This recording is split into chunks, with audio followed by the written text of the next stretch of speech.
Welcome everyone to our channel learn for জ্ঞান। So class 12 যারা thumbnail থেকে task তো ক্লাস 12 তোমাদের আরো একটি ক্লাসে আরো একটি এবিটি এর সলিউশনে তোমাদেরকে অবশ্যই ওয়েলকাম। তোমরা অবশ্যই প্রচুর শেয়ার করতে থাকো, কোনো টাইম ওয়েস্ট নয়, ডিরেক্ট টু আনসার বলে দিচ্ছি। আর তোমাদেরকে একটা রিকোয়েস্ট করছি, তোমাদের জন্য কিন্তু আমি রাইটার্স টু দ্য সি এর যাতে কোনো কনফিউশন না থাকে একটা ক্লাস গতকাল প্রোভাইড করেছি।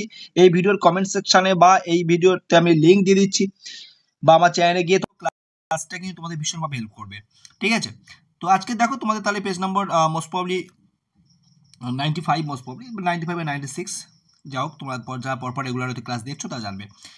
How many times does the narrator meet the girl at Deuliston? Deuliston মেয়েটির সাথে ন্যারেটর কতবার সাক্ষাৎ করেছিল? দেখো পিডিএফটা স্টুডেন্ট প্রোভাইড করেছিল, বাট একটু ব্লার আছে। 96 তাহলে পেজটা, ঠিক আছে। কতবার? টোয়াইস। বিয়ের দেখা হবে সঠিক উত্তর, অর্থাৎ দু টাইম, মানে দুবার আর কি। তারপরটা আমি মুখে বলছি, তোমাদের হাতে টেস্ট পেপার আছে আশা করি, তবু আমি একটু বলেছি, দু তিনটে কোর্সে একটু সমস্যা আছে, sorry. What does the narrator buy from the girl during the second meeting? দ্বিতীয়বার সাক্ষাৎকারের সময় মেয়েটির কাছ থেকে ন্যারেটর কি পারচেস করেছিল বা কি কিনেছিল? বাস্কেট, একটা বাস্কেট ঝুড়ি কিনেছিল। How long does the train stop at Deuli? Deuli স্টেশনে ট্রেনটি কত মিনিট থেমে থাকতো? 10 মিনিট থেমে থাকতো। তারপরে next, what did the girl in the night train at Deuli wear in her feet? মেয়েটি নাইট ট্রেন অ্যাট দেউলি, যে এই যে শর্ট স্টোরি, মেয়েটি পায়ে কি পরেছিল? জুতো পরেছিল, চটি পরেছিল, কি পরেছিল? শুটা কি ছিল? নাথিং। তার পাটা কিন্তু বেয়ার ছিল, খালি ছিল। So C is the correct answer, nothing. Okay, তারপর নেক্সট কোশ্চেন আমরা চলে আসি। নেক্সট কোশ্চেন অনেককে তোমরা দেখতে পাচ্ছ, one of the forbears of Kalam's mother was awarded by the British the title, অর্থাৎ কালামসের, অর্থাৎ ডক্টর এপিজে আব্দুল কালামের মায়ের পূর্বপুরুষের একজন একটা উপাধি পেয়েছিল ব্রিটিশ সরকারের কাছ থেকে, যে টাইটেলটার নাম কী ছিল? তো অবশ্যই খেয়াল রাখবে বাহাদুর টাইটেল, তার ফলে কিন্তু তার মায়ের যে পরিবার সেটা মোর ডিস্টিংগুইশ ছিল দ্যান হিজ ফাদার। তারপরে নেক্সট কোশ্চেন তোমার স্ক্রিনে দেখতে পাচ্ছ। Next, Abdul Kalam's ancestral house was build? Abdul Kalam ancestral হাউসটা, মানে অর্থাৎ পৈতৃক যে বাড়ি, সে তৈরি হয়েছিল middle of 19th century. Middle of 19th century তো এখানে নেই, তো এখানে তিনটে অপশানে দেখতে পাচ্ছ, তারা একটা টাইপিং মিস্টেক আছে বসতে পারি। তাহলে তোমরা জানো সকলেই যে সময়টা তৈরি হয়েছিল middle of 19th century, middle of 19th century. Okay, তোমরা সকলেই জানো আশা করি যারা পড়ছো রেগুলার। তাহলে 19 শতকের মধ্যভাগে। তাহলে সময়টা যদি বলে, যদি ইয়ার বলে, তাহলে খেয়াল রাখবে 1850 সাল। ওকে, তারপর next question, the Shiva temple was about dash minute walk from Kalam's house? কালামসের বাড়ি থেকে যে শিবা টেম্পল সেটা কত মিনিট ছিল পায়ে হেঁটে? অবশ্যই 10 মিনিট পায়ে হেঁটে। During the first year of imprisonment the lawyer in the bed, এই যে বেড যে শর্ট স্টোরি আছে, এই শর্ট স্টোরিতে যে তোমার লয়ার যে আর কি 15 বছরের জন্য বন্দি হয়েছিল, তো তোমরা জানো সকলেই, তোমাদেরকে আমি একটা কথা বলছি, এখানে উত্তর তোমরা জানবে যে লিসেন মিউজিক। প্রথম বছর সে কী করেছিল? প্রথম বছর কিন্তু সে মিউজিক তার কথা শোনা যেত, তারপরে কিন্তু নেক্সট ইয়ারগুলোয় কিন্তু আর শোনা যেত না, তারপরে আবার পরবর্তী সময় শোনা গিয়েছিল। এটা খেয়াল রাখতে হবে। তো এখানে সঠিক আনসার তোমাদের হয়ে যাবে কিন্তু ডিএর দেখ। Next, the lawyer was young man, লয়ারের বয়স কত ছিল? আর তোমরা কমেন্ট করে জানাবে, বারবার তোমাদেরকে বলছি, বলছি কিন্তু প্রশ্ন সহজ হবে, কোনো সমস্যা নেই। ফার্স্ট টাইম তোমাদের যেহেতু, সেই কারণে কিন্তু প্রশ্ন কিন্তু খুবই সহজ হবে, ঠিক আছে।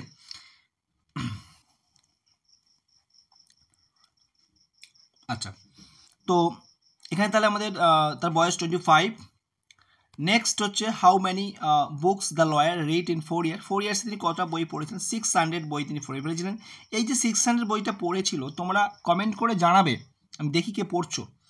আগের দিনে প্রশ্ন করেছিলাম যে লাস্ট কবে তিনি, কতক্ষণ আগে তিনি কিন্তু সেখান থেকে বার হয়ে গিয়েছিলেন, পালিয়ে গিয়েছিলেন, সেটা কিন্তু কেউই সঠিক উত্তর দিতে পারোনি, দেখলাম অনেকে ভুলভাল উত্তর দিয়েছো, আগের পার্টে ছিল।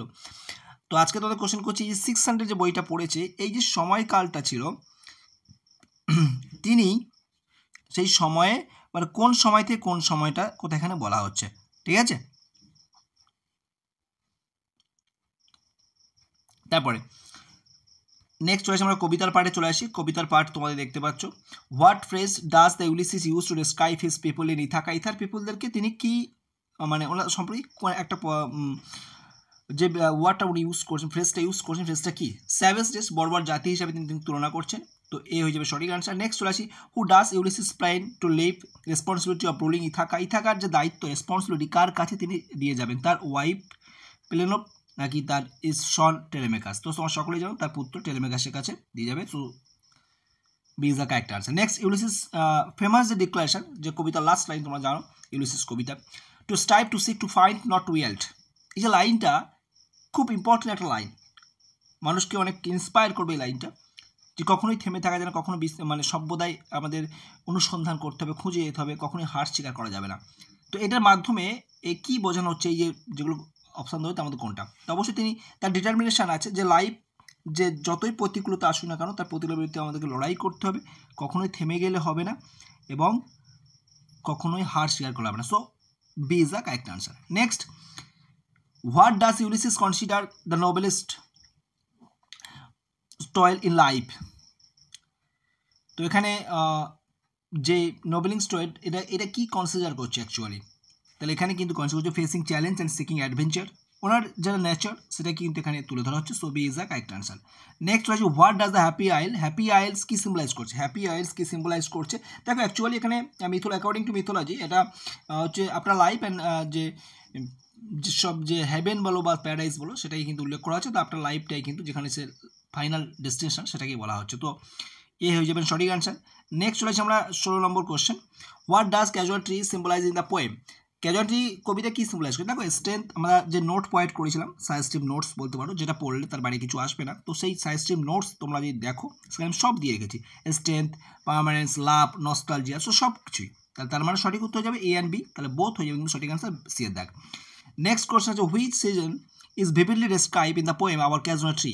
কোন ঋতুর কথা এখানে বর্ণনা করা হচ্ছে? অবশ্যই উইন্টার সিজনের কথা কিন্তু বর্ণনা করা হচ্ছে। তো সি হয়ে যাবে কিন্তু এখানে সঠিক আনসার। নেক্সট চলে আসছি আমরা, what does the casual tree remind the poet? এই ক্যাজুয়াল ট্রি কবিকে কি মনে করিয়ে দিচ্ছেন? তাহলে তার যে ছোট ছোট ভাই বোন, তার শৈশব কাটানোর স্মৃতি সব কিছু কিন্তু মনে করে দিচ্ছে। তো অবশ্যই এখানে এ হয়ে যাবে কিন্তু সঠিক answer. Next, what does the poet compare the casual tree to in the poem? কার সঙ্গে তুলনা করছে?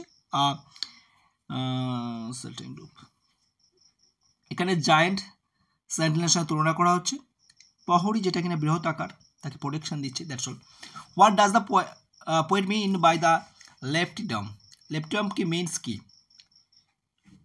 লেফটিডমস এখানে কি মিনস করছে? এটাকে ক্রাউনের মতো লিপ করছে, স্পিরিচুয়ালি তো হবে না। Ability to protect those beneath it, the tree ability to protect those beneath it, no sorry, this is word for is the tree crown of the leaf resembles dome.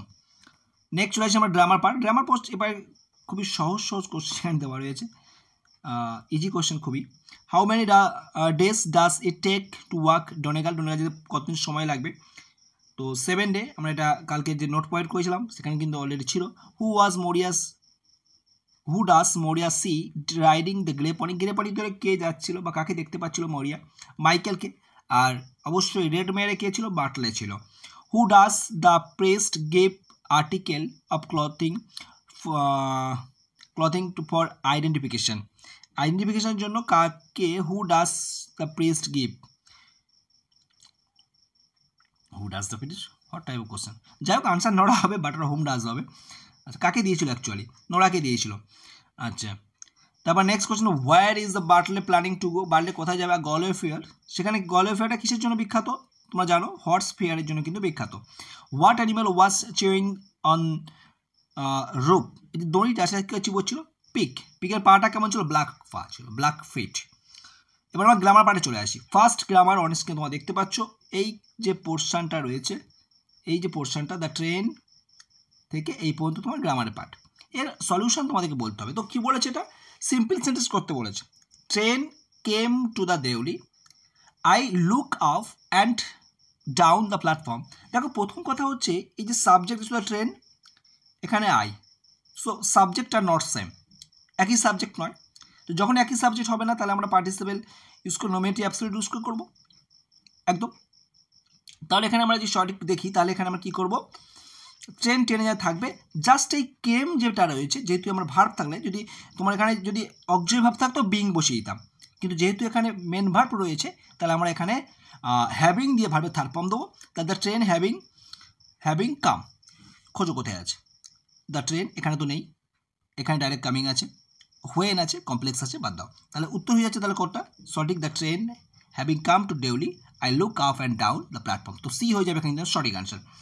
Next চলে আসি আমরা, choose the correct sentence. Correct sentence বলছে দেখো, যদি কখনো if দিয়ে কোনো প্রশ্ন করা হয় যেটা আনএক্সপেক্টেড বা যেটা মানে আশা করছে হতে পারে এরকম আর কি, হোপফুল কোনো কিছু, তাহলে ইফের পরে কিন্তু যে সাবজেক্ট থাকবে আয়ের পরে কিন্তু ওয়ার বসে। তাহলে ইফের পরে আয়ের পরে ওয়ার বসবে। যেমন বললাম যে যদি আমি পাখি হতাম তাহলে আকাশে উঠতাম, তাহলে if I were a bird comma I will fly in the sky বা I can fly in the sky, এটা হতে পারে। বা যদি বলতাম যে যদি আমি রাজা হতাম, but it is not possible.